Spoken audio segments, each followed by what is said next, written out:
हज़रत उमर की शहादत के बाद मुसलमानों ने अपना नया और तीसरा खलीफा हज़रत उस्मान रज़ियल्लाहु ताला अन्हु को मिला। तो इस्लाम की तीसरी खिलाफत जैसे शुरू हुई, रोमन और पर्शियन एम्पायर के बादशाहों ने सोचा कि अब यही वक्त है मुसलमानों की कमर तोड़ने का और उन सारे इलाकों को मुसलमानों से वापस छीनने का जिन्हें हज़रत उमर ने इन एम्पायर से फतह किया था, क्योंकि इन बादशाहों का यह ख्याल था कि मुसलमानों की ये खिलाफत सिर्फ हज़रत उमर की ताकत से बनी थी और नया खलीफा उस्मान इस खिलाफत को डिफेंड नहीं कर सकेगा। तो सबसे पहले रोमन एम्पायर के बादशाह ने मुसलमानों के सबसे इम्पोर्टेंट इलाके इजिप्ट को छीनने का प्लान बनाया और अपने जनरल मैनुअल को 300 जंगी जहाज़ों के साथ इजिप्ट की तरफ रवाना किया, क्योंकि इजिप्ट दुनिया का सबसे रिच इलाका था और पिछले 600 साल से यहाँ का सारा गोल्ड और गंदम सीधा रोमन एम्पायर के कैपिटल की तरफ भेजा जाता था।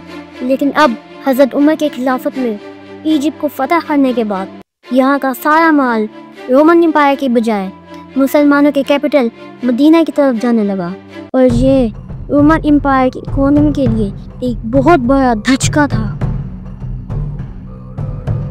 इसीलिए 300 जहाज़ों में रोमन एम्पायर की बहुत बड़ी फौज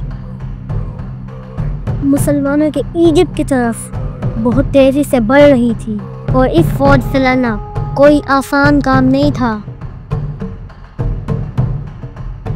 इसीलिए सारे मुसलमान इजिप्ट को फतह करने वाले सहाबी और जनरल अमर बिन आस की तरफ देखने लगे। लेकिन यहाँ पर एक बहुत बड़ा मसला था।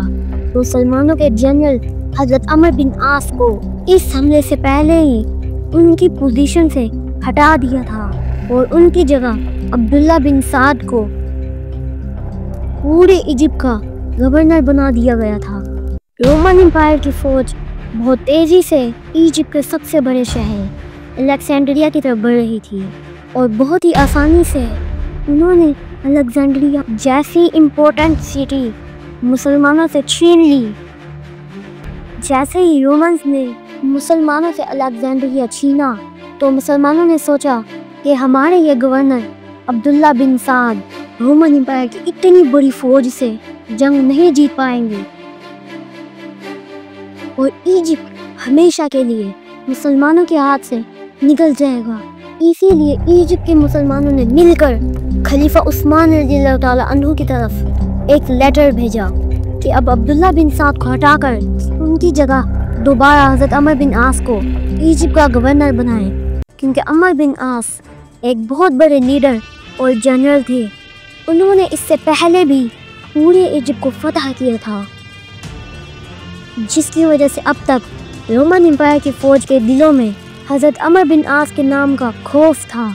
ये देखकर हज़रत उस्मान ने बिल्कुल ऐसा ही किया और अमर बिन आस रज़ियल्लाहु ताला अन्हु को दोबारा गवर्नर बनाकर 15,000 की फौज के साथ रोमन एम्पायर से लड़ने के लिए रवाना किया। रोमन एम्पायर की फौज अलेक्जेंड्रिया छीनने के बाद इजिप्ट के कैपिटल की तरफ बढ़ी। ये देखकर हज़रत अमर बिन आस ने मुसलमानों को हमला करने का हुक्म दिया और आखिर एक बहुत खतरनाक जंग के बाद मुसलमान ये जंग जीत गए और रोमन एम्पायर की फौज हमेशा के लिए इजिप्ट को छोड़कर भाग गई। सब्सक्राइब।